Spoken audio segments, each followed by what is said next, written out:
Hello students.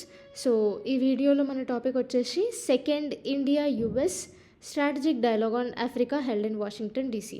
So India US ఇద్దరు Washington డీసీలో ఒక meeting జరుపుకున్నారు. సో ఆ మీటింగ్ యొక్క మెయిన్ ఉద్దేశం ఏంటి అంటే ఆఫ్రికన్ కంట్రీస్లో డెవలప్మెంట్ ప్రాజెక్ట్స్ చేయాలని, ఇన్ఫ్రాస్ట్రక్చర్ని డెవలప్ చేయాలనేసి ఈ మీటింగ్ యొక్క మెయిన్ ఉద్దేశం.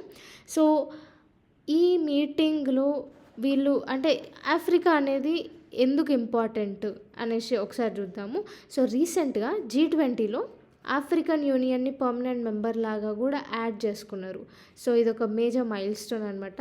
అది కూడా మన ఇండియన్ ప్రెసిడెన్సీ ఉన్నప్పుడే ఆఫ్రికన్ యూనియన్ని మనం యాడ్ చేసుకున్నాం G20లో పర్మనెంట్ మెంబర్ లాగా.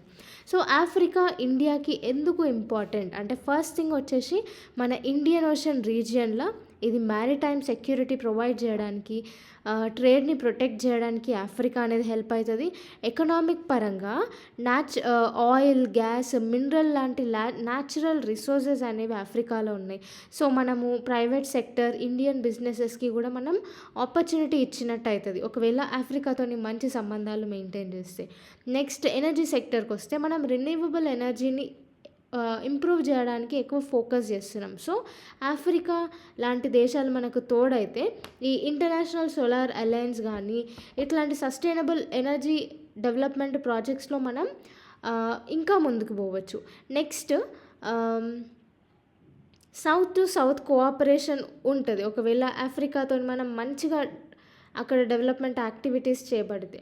ఓకే, సో ఇది ఇందుకు మనకి ఆఫ్రికా అనేది ఇంపార్టెంట్. నెక్స్ట్ వచ్చేసి కొన్ని ఛాలెంజెస్ ఉన్నాయి ఆఫ్రికా ఇండియా రిలేషన్స్ పైన. ఫస్ట్ వచ్చేసి చైనాస్ ఇన్ఫ్లుయెన్స్ ఆఫ్రికా పైన ఉంది. బెల్ట్ అండ్ రోడ్ ఇనిషియేటివ్ చైనాది ఉంది కదా. So Africa belt and road ఇనిషియేటివ్లో భాగంగా చైనా కూడా ఇన్వెస్ట్ చేసింది ఆఫ్రికాలో.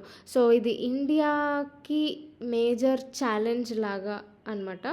నెక్స్ట్ సెక్యూరిటీ పరంగా ఆఫ్రికాలో కాన్స్టెంట్గా పొలిటికల్ ఇన్స్టెబిలిటీ అయితేనే ఉంటుంది. సో ఇది ఒక పెద్ద డ్రాబ్యాక్ అనమాట. ఓకే, సో ఇది అనమాట. సో నెక్స్ట్ కొన్ని ఇనిషియేటివ్స్ ఉన్నాయి మన ఇండియా ఆఫ్రికాలో చేసిన ఇనిషియేటివ్స్. ఫస్ట్ వచ్చేసి కంపాలా ప్రిన్సిపల్ 2018 చేసింది. సో లోకల్ పార్ట్నర్షిప్ కానీ ఇండియా ఆఫ్రికా ఇద్దరు డెవలప్మెంట్ కావాలి అనేసి ఈ కంపాలా ప్రిన్సిపల్స్ యొక్క మెయిన్ ఉద్దేశం. నెక్స్ట్ వచ్చేసి ఏషియా ఆఫ్రికన్ గ్రోత్ కారిడార్, ఇది ఇండియా లాంచ్ చేసింది.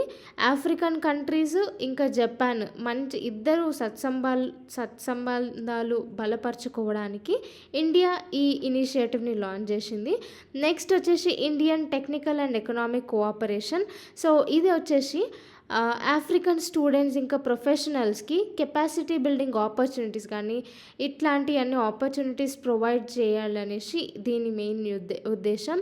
Next human assistance and disaster relief. So యాక్చువల్గా 2019లో మొజాంబిక్లో సైక్లోన్ వచ్చింది. సో అక్కడ హ్యుమానిటేరియన్ అసిస్టెన్స్ ప్రొవైడ్ చేసినాం మనం. నెక్స్ట్ 2020 మడగాస్కర్లో ఫ్లడ్ విక్టిమ్స్కి కూడా మనం ఫ్లడ్ రిలీఫ్ అనేది ప్రొవైడ్ చేసినాం. సో ఇట్లాంటి హ్యుమానిటేరియన్ అసిస్టెన్స్ కూడా మనం ప్రొవైడ్ చేసినాం. సో ఇవి మేజర్ ఇనిషియేటివ్స్.